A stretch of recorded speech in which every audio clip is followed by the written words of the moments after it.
when my son David was diagnosed with Crohn's disease and on intravenous feedings.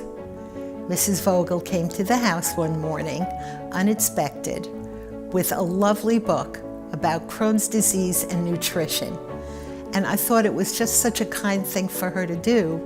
As a complication of David's Crohn's disease, he was diagnosed with mesenteric cancer. And when he was in the hospital, Rabbi Vogel would come every week and see him. And he would talk about a portion of the week.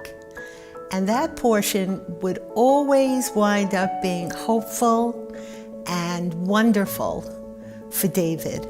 The hospital nurses would look forward to hearing Rabbi Vogel come every week.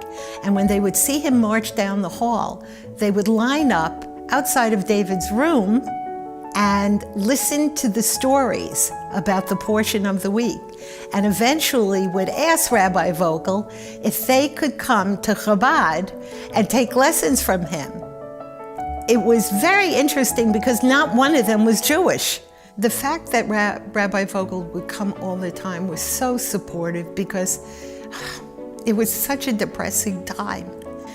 And actually, whenever he left, we would always be hopeful that maybe we would get a miracle.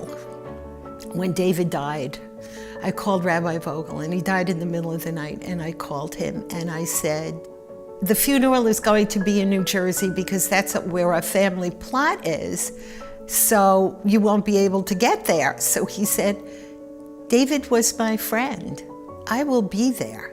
And so we asked him to please be in charge of the funeral. This community would never be the same without the Vogel family and what they have done here. And, we just love all of them.